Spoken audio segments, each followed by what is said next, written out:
ఢిల్లీలో టెన్షన్ వాతావరణం నెలకొంది. ర్యాలీ చేపట్టిన పలువురు సీజేపీ కార్యకర్తలు అరెస్ట్ అయ్యారు.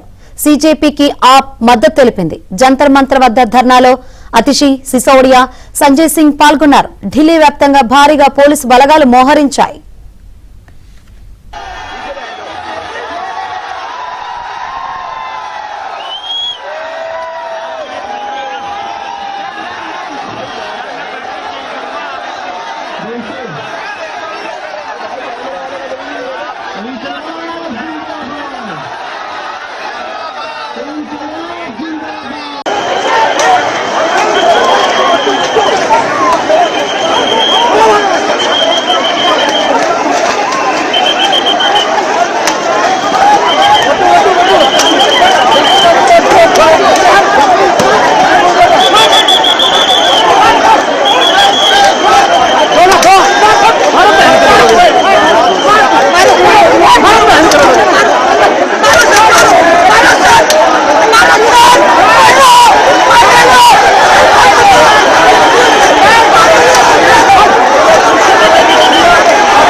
ఢిల్లీలో టెన్షన్ వాతావరణం నెలకొంది. ర్యాలీ చేపట్టిన పలువురు సీజేపీ కార్యకర్తలు అరెస్ట్ అయ్యారు.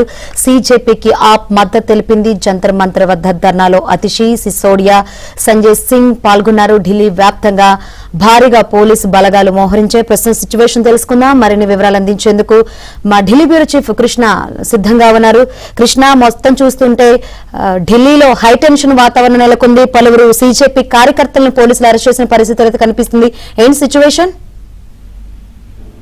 శంకరి, ఢిల్లీలో అయితే కొంత ఉద్రిక్త వాతావరణం నెలకొందని చెప్పొచ్చు. బీజేపీ నేతృత్వంలో ఈ రోజు చలో పార్లమెంట్ పిలుపునిచ్చిన నేపథ్యంలో ఈ యొక్క ఉద్రిక్తత నెలకొంది. కర్నాట్ ప్లేస్ నుంచి పార్లమెంట్ కి వెళ్లే అన్ని మార్గాలను కూడా పోలీసులు దిగ్బంధనం చేశారు. పార్లమెంట్ కు సంబంధించినటువంటి ఉద్యోగులు కానీ ఇక్కడ సెంట్రల్ ఢిల్లీలో ఉన్నటువంటి కేంద్ర కార్యాలయాల్లో పనిచేసే ఉద్యోగులు కానీ వారు మాత్రమే వెళ్లేందుకు అనుమతి ఇచ్చారు. కొన్ని ప్రాంతాల్లో అయితే ఇక్కడ ఉన్నటువంటి పటేల్ చౌక్ ప్రాంతంలో అయితే అసలు మెట్రో రైలు కూడా ఆపకుండా వేరే పక్క స్టేషన్ లో ఆపినటువంటి పరిస్థితి మనం చూసాం. సో మొత్తానికి ఇక్కడ ఢిల్లీలో ఉద్రిక్త వాతావరణం నెలకొని ఉంది. దీన్ని అధికార పక్షం అయితే కొంత భయాందోళన చెందుతున్నటువంటి పరిస్థితి ఉంది.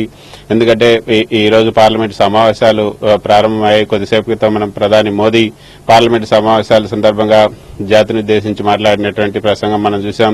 ఏదైతే ఇప్పటివరకు గత నెల రోజుల నుంచి జరిగినటువంటి పరిణామాలను ఆయన వివరించారు. ఈ యొక్క కార్పొరేట్ శాటిలైట్ కి సంబంధించినటువంటి అంశం కానీ విజయ్ పదాన వెళ్లినటువంటి అంశాలను వీటన్నిటినీ ప్రస్తావిస్తూ యువతకు సంబంధించినటువంటి అంశాలను ఆయన చెప్పడం జరిగింది.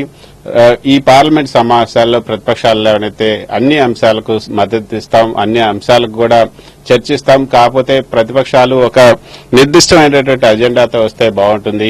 అంతేగాని చర్చకు అవకాశం ఇచ్చిన తర్వాత చర్చలో పాల్గొనకుండా మళ్లీ చర్చను వాయిదా వేయమనుకోవటం లేకపోతే ధర్నా చేయడమో చేస్తున్నారు. కాబట్టి ఆ విధంగా చేయకుండా ఒక నిర్మాణాత్మకమైనటువంటి చర్చకు మేము సిద్ధంగా ఉన్నామని ఆయన పిలుపునిచ్చారు. నిన్న జరిగినటువంటి అఖిలపక్ష సమావేశంలో కూడా ప్రతిపక్షాలు అనేక అంశాలను లేవనెత్తాయి. నిన్న నిజానికి టీఎంసీకి సంబంధించినటువంటి రెబల్ ఎంపీలను కూడా సమావేశానికి పిలవడం పైన కొంత చర్చ జరిగింది, రచ్చ కూడా జరిగింది. కొద్దిసేపు ప్రతిపక్షాలు కూడా ఈ యొక్క అఖిలపక్ష సమావేశం నుంచి వాకౌట్ చేశాయి. ఆ తర్వాత మళ్లీ వచ్చాయి.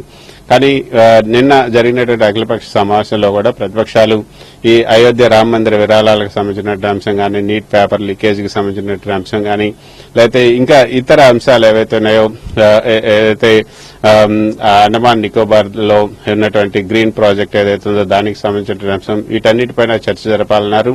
అదేవిధంగా మరోపక్క జాతీయ గీతానికి సంబంధించి ఏదైతే జాతీయ గీతం అయినటువంటి వందే మాతరంకి సంబంధించి ఈ రోజు పార్లమెంట్ లో కేంద్ర మంత్రి అమిత్ షా ప్రవేశపెట్టనున్నటువంటి ఆ బిల్లు పైన కూడా చర్చ జరగాలని కూడా ఆయన వాళ్ళంతా కూడా డిమాండ్ చేశారు.